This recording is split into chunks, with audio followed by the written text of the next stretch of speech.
Hello दोस्तों, आज की कहानी है गुमशुदा गांव की रहस्यमयी कहानी। भारत के एक शांत और सुनसान इलाके में एक छोटा सा गांव था जिसका नाम था सिद्धपुर। यह गांव चारों तरफ से घने जंगलों से घिरा हुआ था और यहाँ के लोग बेहद सीधे साधे और मेहनती थे। इस गांव की एक ख़ास बात थी कि यहाँ हर रात एक अजीब सी घंटी बजती थी जिसका स्रोत आज तक कोई नहीं जान पाया था।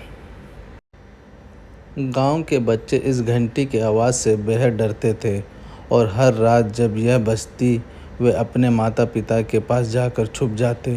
गांव के बुजुर्ग कहते थे कि यह घंटी गांव की रक्षा करती है, लेकिन असलियत क्या थी यह कोई नहीं जानता था।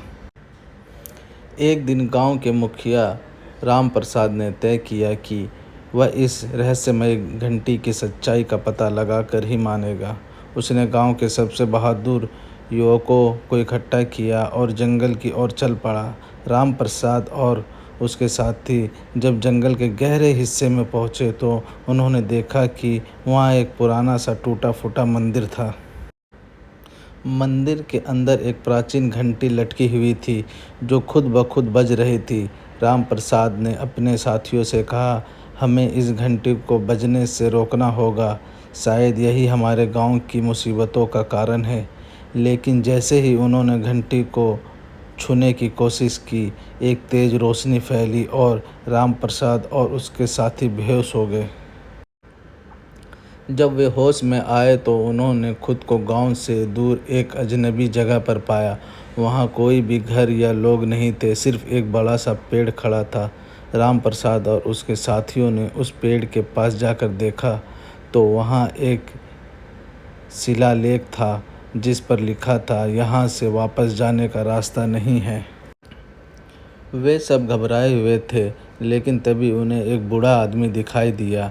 वह आदमी बोला, तुम लोग उस घंटी की सच्चाई जानना चाहते हो तो सुनो। यह घंटी इस गांव के लोगों की रक्षा करती थी, लेकिन एक दुष्ट जादूगर ने इसे श्रापित कर दिया।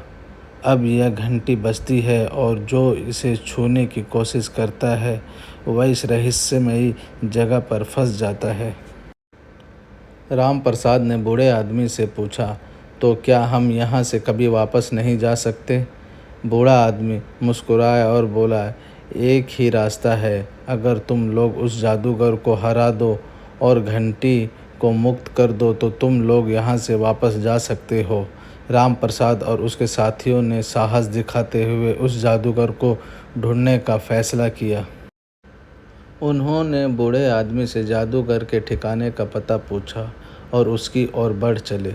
रास्ते में उन्हें कई अजीब और खौफनाक जीवों का सामना करना पड़ा, लेकिन उन्होंने हार नहीं मानी और आखिरकार उस जादूगर के किले तक पहुंच गए।